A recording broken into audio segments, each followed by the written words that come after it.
اعوذ باللہ من الشیطان الرجیم بسم اللہ الرحمن الرحیم۔ سورہ بقرہ آیات نمبر 189 تا 195 میں لوگوں کی طرف سے چاند کے بارے میں پوچھے گئے ایک سوال کا جواب۔ محترم مہینوں اور مسجد الحرام کے پاس کفار کی طرف سے حملے کی صورت میں جوابی کارروائی کی اجازت دی گئی۔ اعوذ باللہ من الشیطان الرجیم یسألونک عن الأہلہ قل ہی مواقیت للناس والحج۔ لوگ آپ سے چاند کی گھٹتی بڑھتی صورتوں کے متعلق دریافت کرتے ہیں، آپ فرما دیجئے کہ یہ لوگوں کے لیے تاریخوں اور حج کے مہینے کے تعین کے لیے وقت کی علامتیں ہیں۔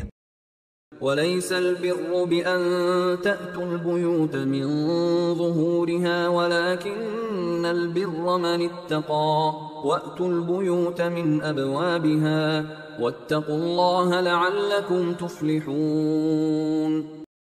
اور یہ کوئی نیکی نہیں کہ تم دروازے کو چھوڑ کر گھروں میں ان کے پیچھے کی طرف سے آؤ، بلکہ نیکی تو پرہیزگاری اختیار کرنے کا نام ہے، اور تم گھروں میں ان کے دروازوں کے راستے آیا کرو اور اللہ سے ڈرتے رہو تاکہ تم فلاح پاؤ۔ حج کی عبادت جس کی ابتدا ابراہیم علیہ السلام کے زمانے میں ہوئی تھی، ظہور اسلام تک کسی نہ کسی حالت میں جاری و ساری تھی، لیکن اس دوران مشرکین مکہ نے دوسری عبادات کی طرح اس میں بھی بہت سی بدعتیں داخل کر لی تھیں۔ ان میں سے ایک یہ تھی کہ حج کے لیے احرام باندھ لینے کے بعد اگر انہیں گھروں میں داخل ہونے کی ضرورت پیش آتی تو ان دروازوں سے گھروں میں داخل نہ ہوتے جن دروازوں سے باہر نکلتے تھے، بلکہ مکانوں کے پیچھے سے کسی دوسرے راستے سے داخل ہوتے تھے اور اسے نیکی کی بات سمجھتے تھے۔ اس آیت میں ان کی اس بے بنیاد رسم کی نفی کی گئی ہے۔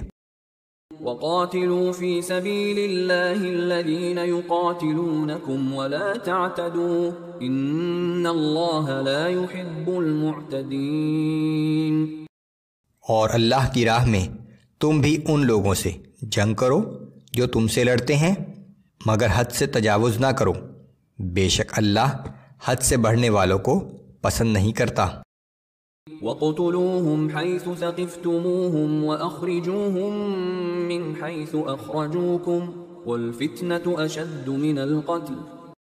اور ان کفار کو جہاں بھی پاؤ قتل کر دو، اور تم بھی انہیں وہاں سے باہر نکال دو جہاں سے انہوں نے تمہیں نکالا تھا، اور شرک کا فتنہ تو قتل سے بھی زیادہ سخت جرم ہے۔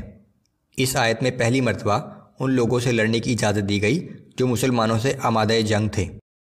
وَلَا تُقَاتِلُوهُمْ عِندَ الْمَسْجِدِ الْحَرَامِ حَتَّى يُقَاتِلُوكُمْ فِيهِ فَإِن قَاتَلُوكُمْ فَاقْتُلُوهُمْ كَذَلِكَ جَزَاءُ الْكَافِرِينَ۔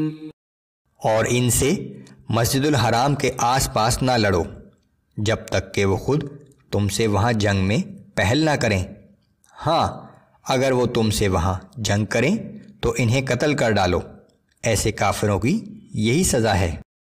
فَإِنِ انْتَهَوْا فَإِنَّ اللَّهَ غَفُورٌ رَحِيمٌ۔ اور اگر وہ باز آ جائیں تو بے شک اللہ نہایت بخشنے والا اور ہر وقت رحم کرنے والا ہے۔ وَقَاتِلُوهُمْ حَتَّى لَا تَكُونَ فِتْنَةٌ وَيَكُونَ الدِّينُ لِلَّهِ فَإِنِ انْتَهَوْا فَلَا عُدْوَانَ إِلَّا عَلَى الظَّالِمِينَ۔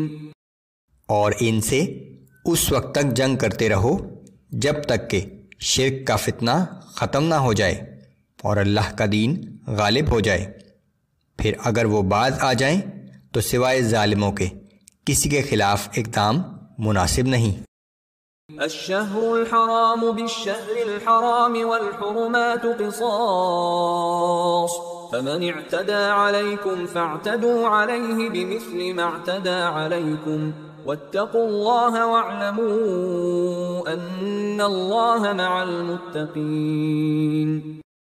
حرمت والا مہینہ بدلہ ہے حرمت والے مہینے کا، اور دیگر حرمت والی چیزیں ایک دوسرے کا بدل ہیں، پس اگر تم پر کوئی زیادتی کرے تو تم بھی اس زیادتی کی سزا دو، مگر اتنی ہی جتنی اس نے تم پر کی، اور اللہ سے ڈرتے رہو، اور یہ بات خوب جان لو کہ اللہ متقی و پرہیزگار لوگوں کے ساتھ ہے۔